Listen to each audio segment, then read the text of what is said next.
Welcome to Hormones and Handstands, a functional hormone nutritionist and a beauty editor and yoga teacher's guide to acing the challenges of midlife. Hello, I'm Pippa Campbell and I'm a functional hormone nutritionist. Hello, I'm Victoria Woodhall and I'm a yoga teacher and beauty and wellness journalist. Pippa, haven't seen you in a while. I know we haven't spoken for a little while. What have you been up to? Since we last spoke, well, I'm aching a little bit today, especially around my lats, because I have signed up for a 6-week handstand challenge. And I can do a handstand, but I can't hold it. I want to be able to hold one of those pencil handstands. And you might think, why on earth would you want to do that? I'm not entering the Handstand Olympics. There are no prizes for doing a handstand, but the strength and the balance and the focus you need in order to be able to do that are the things that I would love. So more space in my body and mind and a bit more strength, especially core strength. So let's see if in 6 weeks' time I can hold that pencil handstand. I'm pretty impressed. Really impressed, actually, because I can't even do a handstand yet. But that's on my to-do list, I promise. What is that thing you've got in the background there, the panel? Oh, this is my LED panel. I often have it next to my yoga mat, which is where I'm sitting. And it's red light and near infrared, and it's all good for whole body rejuvenation. And today I'm going to be talking about LED as my big topic. And Pippa, you've got an even bigger topic, which we'll be coming to second. And you actually haven't told me that much about it. We say that this podcast is about making our private chats public. And Pippa has intimated that she wants to tell me something, but she wants to tell it me on the podcast. I am. I'm going to drop a bomb. But before that, I'm going to tell you what I've been up to. I went on a really nice girls' catch up, which was lovely. It was with some friends I hadn't seen for a long time. And it was really interesting because so many of them were reporting, say, marital problems. One friend is actually going through a divorce. Wow. I think it's really interesting because at this age, it made me think about this age. So I'm 52, we're also 52. And there are a lot of women going through marital problems, divorces, and I think it is a time when women are going through all sorts of hormone imbalance. Now, it's very easy to say, "Oh, it's the hormones," and I think often other people in the family say, "Oh, it's her hormones," whether it's mum or your wife, "Oh, it's her hormones." But I think it's important to realize that actually this is a time of our lives we've come a big circle. So when we were in puberty, we were getting the period for the first time. That was it. That's our body saying, you're going to be making a baby. You need to nurture. So we're nurturing our children as they grow up. And of course, yes, looking after the family unit, might be looking after partner, husband. And then something big happens in perimenopause and menopause. As the ovaries pack up, we no longer going to make a baby. And our body recognizes that and we come a big circle. It's like saying, hello, your hormones now have changed, yes, but for the better. This is a time when you need to think about you and think about what you're going to do. So it may seem to the family, oh gosh, now she's really selfish. But actually, it's a time when you need to be a little bit selfish and maybe don't use those words. But it's about thinking about yourself. What do you want to do? What do you want out of life? And it is a natural shift in our hormones that we are supposed to be doing this. I do notice that myself and among my friendship groups. As you switch off the nurturing hormones or as they decline naturally, you start to look at yourself. I'm like, I'm in the kind of my second spring. What do I want to do with this time in my life? How do I want to use all this kind of freed up energy I've got that I'm no longer nurturing? I know that other people will be looking after their aging parents at this point too, so it's not as straightforward. But this is also the time where women start businesses, they rethink their next sort of 30, 40 years, however long. And certainly for me, I set up my yoga business in my 50s, having spent sort of 20, 30 years as the breadwinner, as a journalist, just doing my yoga as a side hustle. Now I'm able to bring that more into my career because I've got the physical time and I'm also focusing on myself a little bit more, which actually means I can share this, what I think is an amazing and life-changing strengthening practice with all my community and all the women who can benefit from it to support this time of life in themselves. Yeah, and you can focus a bit more on self-care for sure. And this is partly to do with what I'm going to be talking about.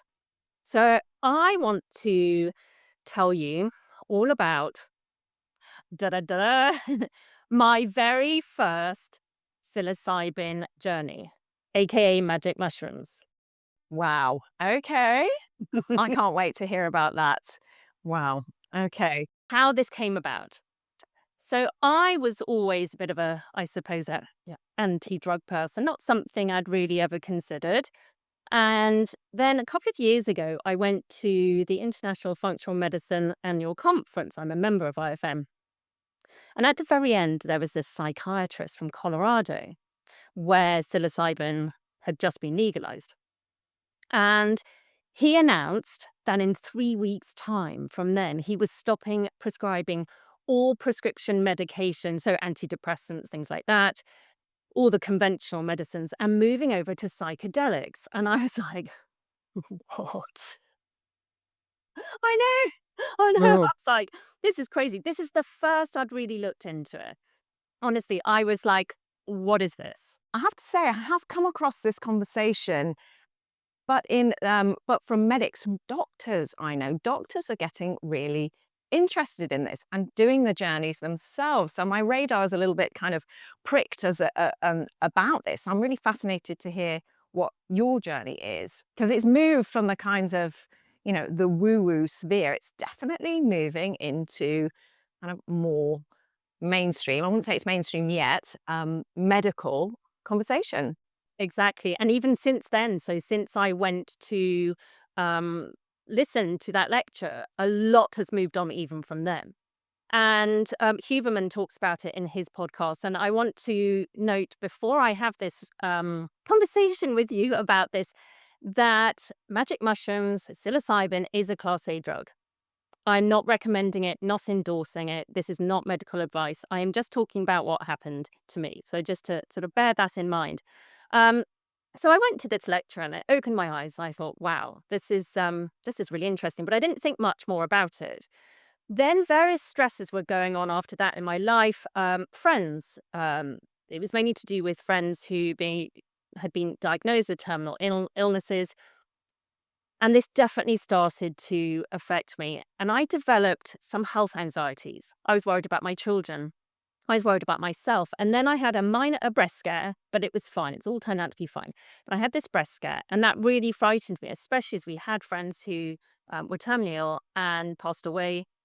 And I started really worrying about it and became that person that I didn't want to be, even worrying about things that might not happen. I'd never been like that at all, but specific to health issues. I know, Pippa, in an earlier episode, we talked about anxiety, where you'd previously been like confident and nothing had phased you. I mean, um, anxiety being one of the symptoms of perimenopause. So could it have coincided with that hormonal phase for you? I don't think at the time, no, because I know when I had the perimenopause anxiety and I know what that was, and that was very specific. And that was very physical, that anxiety. I'd have the heart palpitations as well. So I did think that. I did think, oh, is this a perimenopause symptom? But actually, looking back, I think it was triggered a little bit earlier and before perimenopause when it started, but it would go away again. But that's when, certainly there were people that we knew that were being diagnosed with terminal illnesses. So there definitely had happened before. So I know that there could have been that element, but there wasn't. So it's very true that it is a time when a woman can feel a lot more anxious. I didn't worry about the children going out at night. I didn't worry about so many things that other mothers and women worry about. It was very specific to health and illnesses, which is, interesting considering I'm a functional medicine practitioner. So it's definitely an interesting one to have anxieties about. Anyway, so I didn't think too much after that. So I went to this lecture and sort of parked it for a bit. And then there was this, stressful time and I was doing my audiobook. There was a lot going on. And I suddenly got into my head out of nowhere. I think it was back of my mind after this lecture that I wanted to try a big journey. I'd listened to Huberman's podcast as well. I thought, right, I want to try this. I want to go on a journey. But no, I didn't go on a fixed retreat to America, wherever I wanted to do it. I wanted to do it now. This is like, this is how the frame of mind I was in. And sometimes I'm like that. My husband said, do you want me to come? No, I'm fine. I'm just going to go. And I didn't do enough research, which is not like me. So I literally just thought, right, I'm going to go. It's going to be fine. We're just going to go. And I found a lady in Belgium. I had one online call with her before. Is it legal in Belgium? No, she got the truffles from the Netherlands. So, yeah, there I was. I booked a flight to Brussels and I got on the train to knock it, and got an Airbnb that she said would be good, have views of the sea, etc. So we did one video call before, and that was it. And I was like, this is going to change me. Am I gathering that this is a cautionary tale here? Yes, yes, there's definitely a cautionary tale. Because just to put this in the context of where this is happening globally, from what I've heard, there are certain places in the world where it is legal, certain US states, Germany, I think, Portugal, where you can go to these specific registered, potentially, Licensed facilities, yes. and have the psychedelic journey managed by people who do that in a very kind of open way. And in those countries, it's only legal to do it in these facilities, so you can't just kind of freestyle, really. Correct. And that's the way, that would have been a better way of doing it. Going to the licensed facility, of course, no, I didn't want to wait for that. But yes, there are certain places, the Netherlands, Jamaica, in Oregon and Colorado as well. So that's where it is legal in licensed facilities. So I just go off my own as I do, and I'm in a really good mood. I was like, this is good because I'm convinced it's going to change me. I've heard of all these amazing stories, because psilocybin, which is the psychedelic compound in magic mushrooms, by the way, has so many benefits. And I had read about all sorts of research reducing depression, anxiety, use of PTSD symptoms as well. Also, breaking addictions like smoking apparently can help with eating disorders, boost creativity, focus. That wasn't what I was looking for. And now I know anti inflammatory properties as well. I know that people who've done it have also told me that it's like having 10 years worth of therapy in one go. And if you are kind of a sort of more a kind of spiritual seeker, people have told me that they can kind of see what life, the universe, and everything is all about when they have their psychedelic journey. I have to say, I have not experienced it myself. So, but I'm really interested in people's tales. So carry on. What happened next? Yes, well, as you've pointed out, set and setting, the two S's, set and setting, is really important. I thought I had the set and setting. I thought I was going to feel safe. But actually, it wasn't right. I probably went in high adrenaline state already. And this is what's important because sometimes we hear from journeys, people who've done journeys, they've already been in a good place. They've gone to Bali, traveling, they've done a journey and it's like been life changing. They feel so good. They didn't have many issues to be dealing with. But when you're actually doing it for therapy, you do need to bear that in mind. And you need to find out exactly what's going to happen. When you arrived in Belgium, where was it that you went? Who was there to greet you? And what happened? So there was who I was my facilitator, my therapist. She was a Reiki healer. Had done a lot of journeys herself, but actually probably hadn't done a lot of assisted journeys. There we go. That's the first red flag. So I arrived in this lovely apartment, and about an hour later, we get going. And I thought, this is all quite exciting. This is just going to change my life. So she gets out the fridge a box of truffles, these slimy looking little things, and starts weighing them out. And then she goes, oh no, there aren't enough. There aren't enough. And her scales were wrong. She wasn't weighing them properly.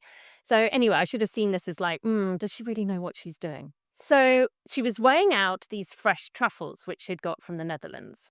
And she weighed out a certain amount, which she thought would be enough. She'd tested that amount the week before, because obviously potency can vary depending on each truffle. So she'd tested the same harvest. I sat down and ate these revolting slimy truffles, which she poured loads of honey over. Honestly, I think it would have been far better if she hadn't poured all the honey over, and munched my way through a bowl of truffles. Now, I hadn't eaten since breakfast because she said, don't eat. We need to do this on an empty stomach. But that was quite a long time. I'll tell you about that later, about eating truffles on an empty stomach. So then we get ready, and it's going to take a while, she told me. So it could be, you might start feeding something about 30 minutes, and then really the full on set about an hour, hour and a half. So what she wanted me to do was get under a blanket and put an eye mask on. And the reason for this, and this is a known fact and what they do in retreats, is that you have the effects are much greater if you shut out sound. So I put headphones on. Music is a very good thing to listen to as well. It helps you get deeper and more introspective. And so I had these headphones on listening to her playlist. So that's important to say, her playlist, which was horrible. And then I had the eye mask on. And within about half an hour, I said to her, "Oh, yeah, I think something's happening. I just felt a bit giddy almost. This is my very first time. I've never done anything like this before." And then about an hour and a quarter later, I started getting heart palpitation. I was lying down on the sofa, listening to this music, which was a bit like, ooh, and a bit psychedelic, not really my kind of thing. And I started to get heart palpitations and a tight chest. Really horrible. Really, really horrible. Sounds like you're all going through perimenopause all over again. I mean, literally, the tight chest was horrible. I tried to breathe through it and she said, "Pippa, you're not letting yourself go. You're not giving up." And I'm like, "Yes, I am. I so wanted to do this. I am letting myself go." But these heart palpitations and tight chest were really, really overwhelming. And then she said, "Right, okay, let's do a sight test because I can see that it's working, but you're clearly having some negative symptoms. Take off the mask." So I took off the mask and she said, "Have a look around the room, have a look at the books. Can you see them moving?" I said, "No, it's fine. There's no books moving." She goes, oh, right. Oh, gosh, we better give you some more." This is all sounding like, yeah, I know. At this point, I'm like, okay, but I'm starting in my head to say, this doesn't feel right. I don't. And for the first time, I suddenly thought, I don't feel safe. This is not a word Wow. I've ever used. I said, I don't feel safe. In my mind, though, at this point. Anyway, so she gives me some more truffles.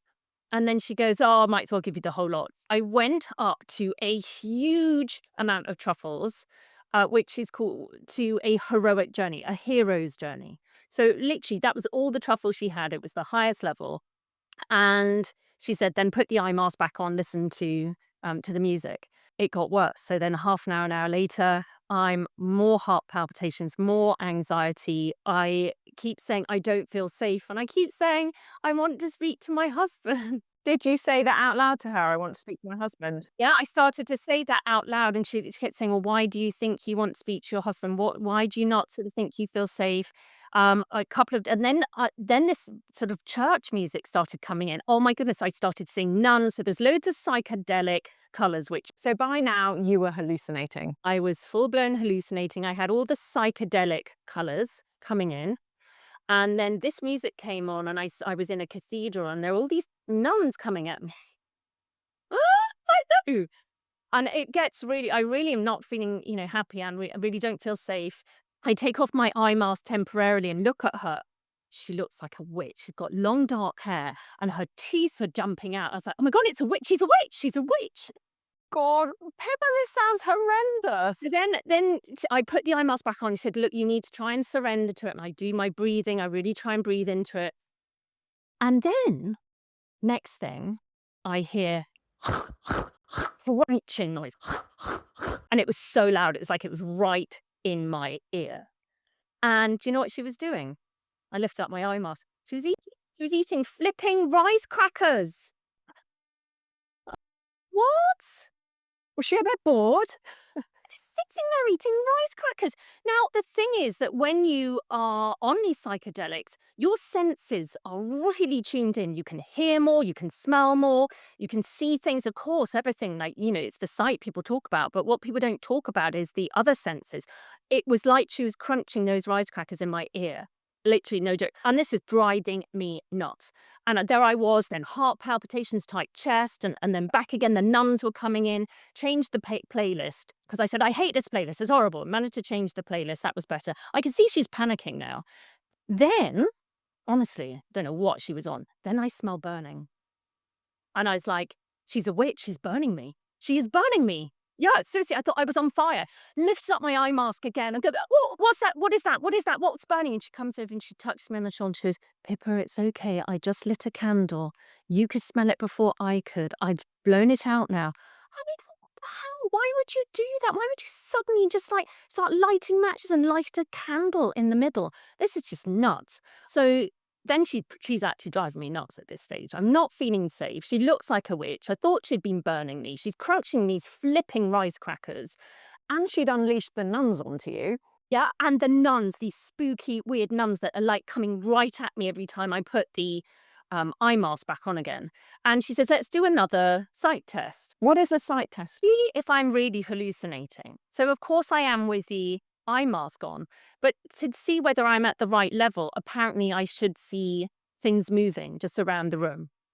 But I later, after my research, I found out that not everyone has that actually without the eye mask. So that's incorrect. But anyway, I take off my eye mask, look at the books. Nope, no books moving, no books at all. So then she's panicking. She goes, oh, I don't know why, what's happening? Oh, anyway, at this stage, I said, we're probably a few hours in, and I said, I want this to stop. I can't bear it. And I was going, why do people do this for fun? I don't understand why people even do this. It's awful. Eventually, of course, I take off my eye mask and I just sit there. Eventually, everything starts to calm down. Oh, you poor thing. So I'm starting to feel calmer. We listen to more calm music, and I'm like, I would have liked to have had that calmer music actually during my journey.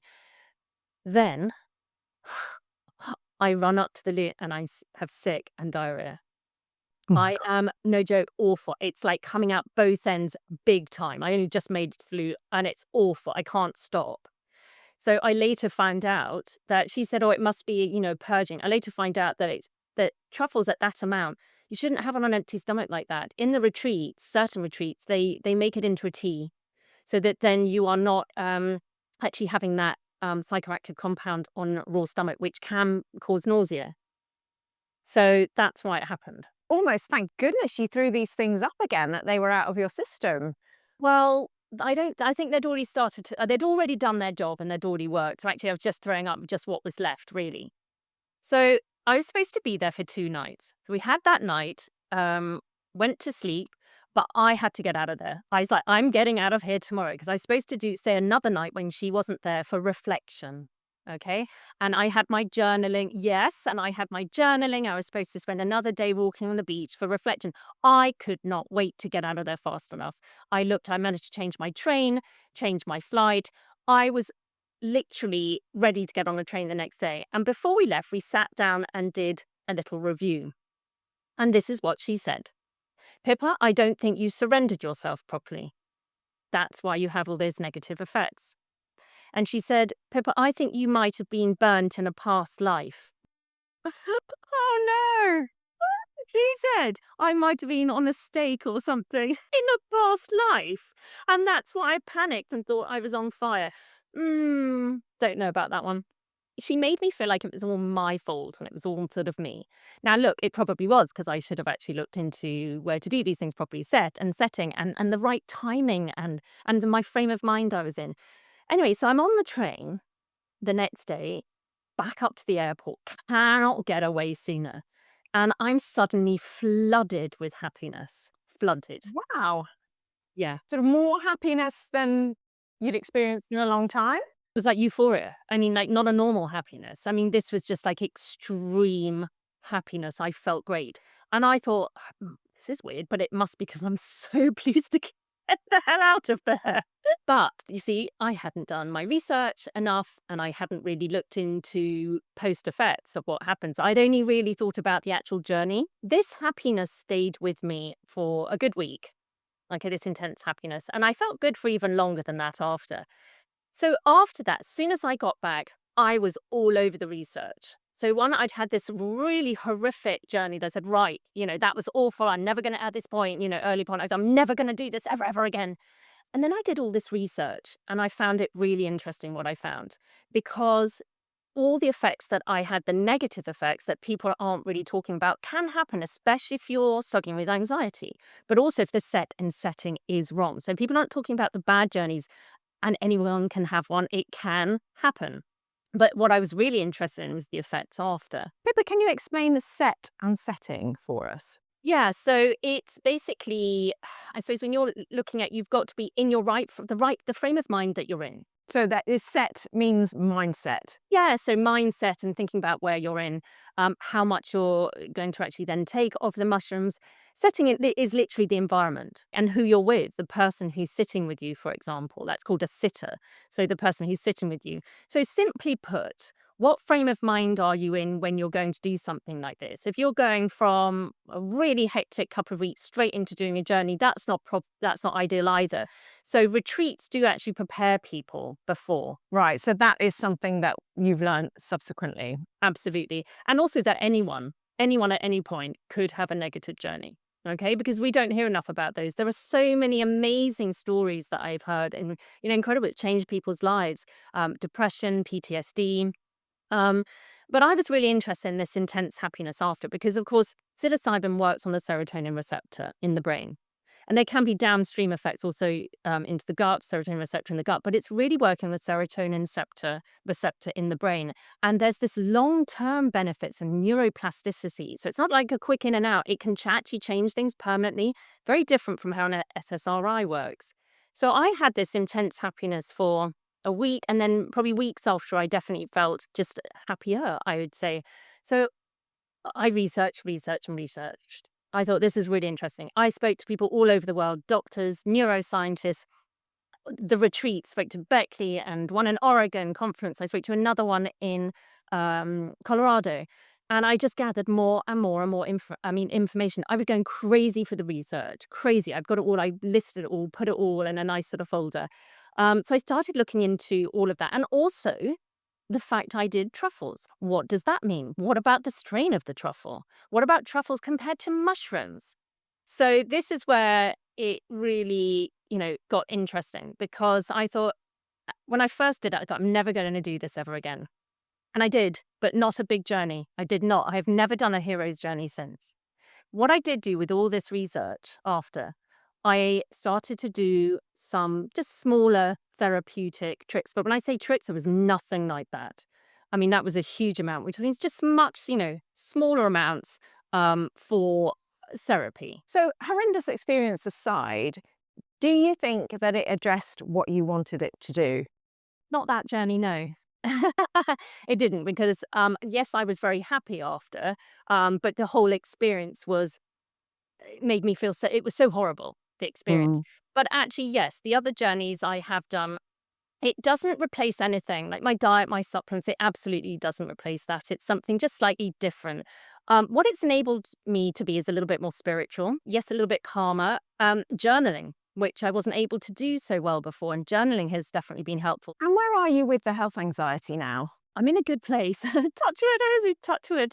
Honestly, I'm in a much better place. One, I think, of just opening up that space for that spirituality, I think is great, because that probably, I realized I wasn't spiritual enough. It's enabled me just to calm down and everything I think that I'm doing. I was a bit go, go, go. And yes, my anxiety definitely is so much better. Um, I deal with things better. So instead of like that roller coaster where I would go from 0 to 100, the anxiety could go up really high. I'll get a little bump. It's not like I don't get it, but I'll get a little bump and I just go along the way. So it's a bit more just normal now, I would say. Much better place. And what do you put the shift in anxiety down to? I think the mushrooms have enabled me. So I think using them has helped with the anxiety, of course. But I think it's actually also that it's enabled me to bring in more practices as well and actually really do them, like the breathing, for example, like the journaling. It's made me, how do I put it? It's like I can see the shadow self now. So it's like if my anxiety ever comes in, I look at this shadow self of me and I can see that now, which I've learned about this before, but I could never do it. Where there's the other Pippa, almost like a barking dog on my shoulder. And like, oh, no, I don't want it. That's my anxiety talking. So really, I look at it now, if I'm behaving like that, as this other person. It's more like an out of body experience, like another person. And I look at it and say, no, no, that's just my fear. That's just my anxiety speaking. And then I say something I say I can choose to either be spinning and spiraling or feel grounded. I choose grounded. So that's something I say quite a lot. Yeah. And that's really helpful. I mean, all of these practices that you do now, after your journey, we can kind of we can learn from and we can bring in now. I mean, I do like breath work, journaling, all of that, and I have this therapy called IFS, internal family systems, which is nothing to do with your actual family. It's to do with the family of voices inside you, and like you've probably heard of like the inner child, the inner protector, the inner teacher. So we all have these what's called parts inside us, according to this type of therapy, and it's a very mainstream type of therapy, in psychology and I think psychoanalysis. And so what you're describing is almost like your anxious part has become at that time in your life became the most vocal one, and its voice was the loudest. And through the kind of therapy that I do, it's very meditative, and you can do it with a therapist or by yourself. No psychedelics required. You kind of go into yourself and you kind of listen to what voices are there and ask them, what do you want to tell me? What do you need? And you have a dialogue with them, almost like they're separate people. So you would be dialoguing with anxious Pippa, going, well, what do you need? Where are you stuck? Where does this anxiety come from? How old are you? Because often these things are stuck from childhood or from a lot earlier, and they're behaviors which we're stuck with because we haven't told them it's okay to stand down. It's okay, I'm in charge. So this has been really interesting for me in my journey as to where I am. Why am I being pulled back into certain behaviors that feel like, this is teenage me talking, or this is how I used to be in my 20s. Why is that coming up now? And it's because these certain parts, for some reason, they want to help you and protect you, but they're stuck, and we have to stand them down. So that's been a really interesting therapy for me. It's called IFS, Internal Family Systems. And there's a really great book called No Bad Parts that I'm reading that's been really helpful, by Professor Richard.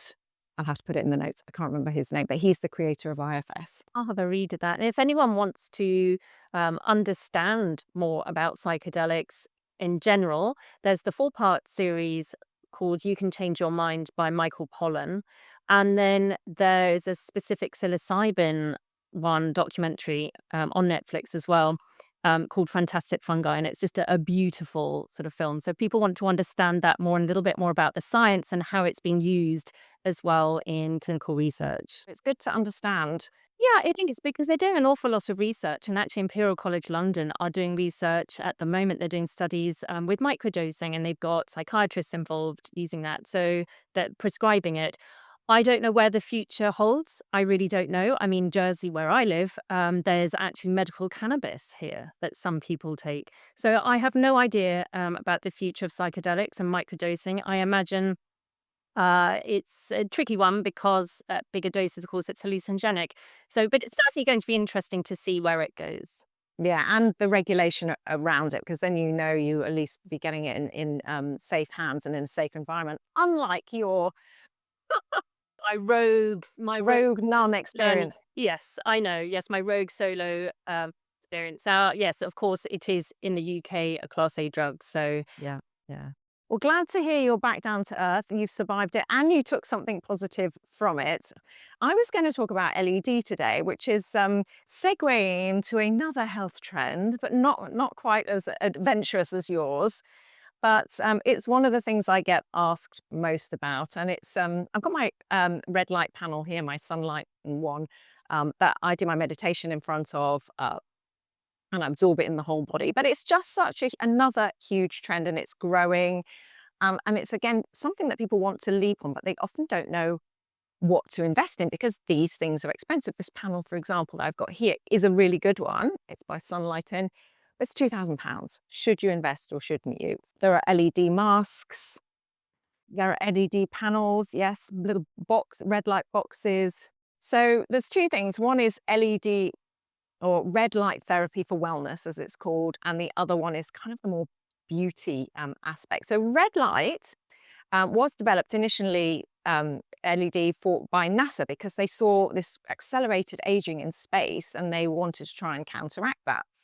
And they developed red light therapy, and then it was shown that it could really help rejuvenate your skin, and the kind of beauty device market spiraled off from that. It's also used in like when you go into a clinic and you have a treatment that's really inflammatory and makes your face red, like radiofrequency microneedling, for example, or a peel, you can have sit under a red light panel and it will really take down the inflammation. It will really calm the skin. So the way it works is it works on your mitochondria, which, as you know, are the like the batteries of your cells. So it gives your cell batteries a boost to do whatever they need to do to repair. And if you've got conditions like arthritis, psoriasis, any kind of inflammatory condition, it can really help calm the inflammation. And it can also help with collagen and elastin stimulation because it literally boosts all the batteries of the cells that do all sorts of different things. And from a kind of systemic point of view, it can also help with hormones. It can help with melatonin production if used at night, and serotonin as well. So it has this tremendous mood boosting effect. And I certainly, do you have an LED mask, Pippa? I do. I've got all sorts of bits and bobs actually, from Bon Charge Oh company. yeah. And I've got the light. The mask is one of those things I just like got out of the habit. I was doing it all the Yeah. time. Then I travel and then I forget my mask and Yeah. Yeah. So the masks are, I really like them, but with any of these devices, to get the benefits, any beauty device, you have to use it regularly to see the benefits, and the benefits are cumulative. And I'd say that's at least 3 times a week for 10 minutes or whatever it says on the packaging. I think a lot of people invest in these gadgets and then don't use them and say, oh, it didn't work. it's like a bread machine. They get it and then they don't use them. But Yeah. yes, I think those red light masks are. A dermatologist told me actually that for the red light mask, because it's probably every day you need to use it. Whereas then Yeah. you've got a stronger panel like you've got behind you, and then I've got a sauna with it in, and those ones are much stronger. So she was saying, well, 3 times a Yeah, week. exactly. So the panel is much more expensive because it's a lot stronger. And so generally you're looking for 2 wavelengths, red and near infrared. So the red is a little bit more superficial. So that's probably good for your, for the things that are happening in the skin. And then the near infrared goes a little bit deeper. So that's where your joints and your bones and your muscles are being targeted. So that's when it helps with things like arthritis, pain, muscle recovery. When I had sciatica, I put my patch, I've got an LED patch, put it on my back and just kept running the battery down and, kept pressing the button. And then I used my a shoulder injury, a rotator cuff. I used to put my mask on my shoulder because it's the same wavelengths, red and near infrared. You can also get blue light, and that is superficial for acne. But they say when you get if you're trying to target acne, do it in combination with red light because that's more powerful. So my devices, because I don't have acne, are generally red and near infrared for the muscle healing and the face rejuvenation. I'm actually about to start. I'm going to do it concentratedly for 2 months, using it every day or nearly every day for 10 minutes. And I'm going to document it because I was reading something by Debbie Thomas, who's a London, very well-regarded laser aesthetic practitioner. And she said that it really depends where your baseline is as to what effects you're going to see. So if you've got skin that's in generally good health, your mitochondria are functioning well, you're not going to see as many benefits as somebody who, isn't doing other things and or really needs that boost. So it does depend on your baseline. But again, it's sort of like collagen banking, the notion of just keeping boosting, keeping topping up your collagen stores so that, if you're doing it for aesthetics, your rejuvenated skin will look rejuvenated for longer. So I do like it for that, but also I do like it that when I put my LED mask on, I can't do anything else. I mean, I know it's got eye holes out of it and you're supposed to walk around doing stuff. I can't, and I just kind of say, okay, this is my 10 minutes. I might sit with the panel behind me as well. 10-15 minutes where I'm doing nothing, and that is really, really valuable. Did you see the other day somebody was snapped driving in their car with their LED mask on and it went viral? So you should have done that. No, no. That's so funny. What were people saying about the driving and the red light on? What were the comments? Well, nutter, dangerous. I mean, it does impair your field of vision. I You can't, know. haven't got that full peripheral Oh, vision. even sometimes with this on, I mean, you do like 10 minutes, Your box, yeah, you can already see there's a yeah, there for anyone I who's know. watching. They can see my face is clearing up. But yeah, so even if you don't see, I must say I don't necessarily notice a difference. My skin is good. It's always been quite good, but I know there are benefits there. So I do it. Yeah, and also not all LED devices are equal. Some are just expensive light bulbs. So you need to buy from a reputable supplier. You need to look at whether it's CE marked or FDA cleared for the so it's kind of got some stamp of approval from an authority. And you need to use it regularly. That is the key thing. Have you tried the LED sleeping bag? I know. I have that one. It's a bit like one of those sauna bags, but it's lined with LEDs and you kind of cover yourself over with it. Oh, I got a sauna bag that, I got from Bon Charge. Do you mean that? Or you actually mean like a sleeping bag you sleep in overnight? No, you don't. It just looks like a sleeping bag. You literally fold the blanket over, or you can do yoga on it or Yeah, I've got whatever. a sauna one, but I think the red light isn't as strong because it's sort of combining it with the sauna. But yes, I know you also do just a blanket with the red light, and then it would force you to do nothing and breathe. Yeah, the only thing I would say with that is I had one. I was given one to try as a journalist. If you live in a flat like me, you've got the storage issue of all of these things. You've got to roll it up. They're made of plastic and they smell, they off gas, you know. So you're lying there and it smells of plastic. And I did air it for 2 days and my family were coming in, oh my God, what's this smell? But I couldn't get over the plasticky smell while I was trying to get the wellness benefits. That was kind of felt like it was cancelling it out for me. It looked fun, but I felt like the panel here, it was stronger and I can keep it upright in my flat. It sort of slides to the side of the room and it means that I can use it because visually I'm reminded about it every day. And it's covered in a nice wooden finish. So it's kind of more aesthetically pleasing. So I think, again, you have to look at this and think, will I get this out and plug it in and press all the buttons every day or every other day to use it before I invest? Exactly. I love your panel. I mean, this is the one I use every day because literally I start sitting down to work and I put it right in front of me. So yes, I get a bit of glare, but I use that. So yes, everyone think about, are you going to use it? Now, Victoria, have you got anything lined up over the next week until we next speak? Oh gosh, what have I got lined up? Well, I just come back from a wellness retreat in Greece, Euphoria, which is one of the leading wellness retreats in Europe now. It's sort of ancient wisdom meets modern science, and so I'm kind of digesting some of those practices quite literally because I had something. I had a mineral and heavy metal scan, and it showed up that I had high levels of fluoride. I haven't delved into whether this test is called the oligo scan, how scientifically proven this is, but it got me thinking about fluoride. Um, I know lots of countries have taken fluoride out of their water for toxicity reasons. I do use fluoride toothpaste, but I'm not really swallowing it. The therapist who did my oligo scan suggested I take tamarind paste. I don't know if I've just been suckered into something. I've got that one, but for curries. Yes, tamarind paste, which is this kind of uh, I buy Steenberg's because it's organic, and it's said to be a very good way of getting fluoride out of your system. And I looked up the science. I thought, well, this sounds just too weird. And there are some very small studies on 18 boys who had high levels of fluoride and they were peeing out more fluoride. They measured their urine. But you can look all over the internet. There's different ways of getting rid of fluoride. But that's something I just want to explore, how kosher is this science? Meanwhile, I've got my pot of tamarind paste. I love the taste, nice and citrusy. I just thought I'd cook with it more anyway. It's delicious in curries anyway. Well, I think, yes, it is interesting. And certainly this is something, well, we're advising clients to reduce fluorides, whether it's in the water, toothpaste. There are other types of toothpaste that protects your teeth. And I think it's, we don't want these heavy metals in our body. And it really does affect thyroid function as well. So it's something that we don't want. We don't want too many heavy metals, but however, we are exposed to hundreds and thousands of chemicals and lots of heavy metals. So what we really want to be doing as well is, yes, reducing exposure, but just everyday detox, making sure we're eating lots of nice leafy greens, for example. Coriander, is a lovely one for heavy metals. And Mm. it's a hepatic detox test. So it's a liver detox test.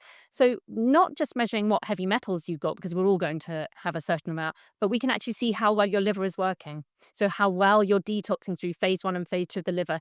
And it's one of our cheaper tests, actually. So I'm just working on that and how maybe we can bring that to the public. So Oh, I'd love to do that. As you know, I've talked about my liver condition.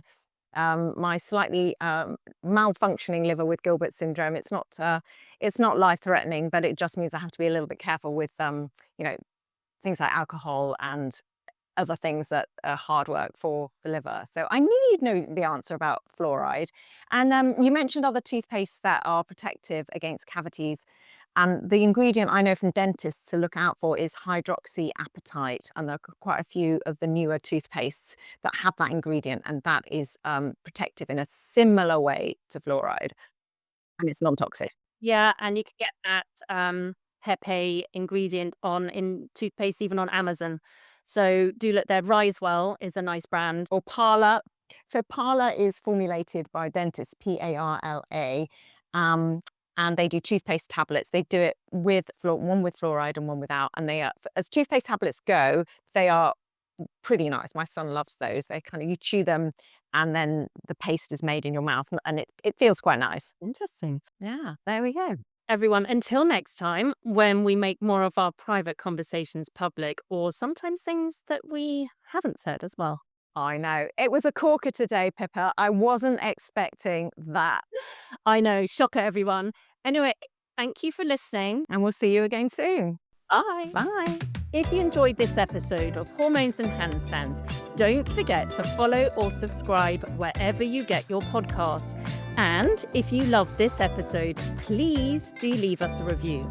You can also find us on Instagram at Hormones and Handstands for behind-the-scenes content, sneak peeks, and to let us know what you want to hear more about. See you for another one next week.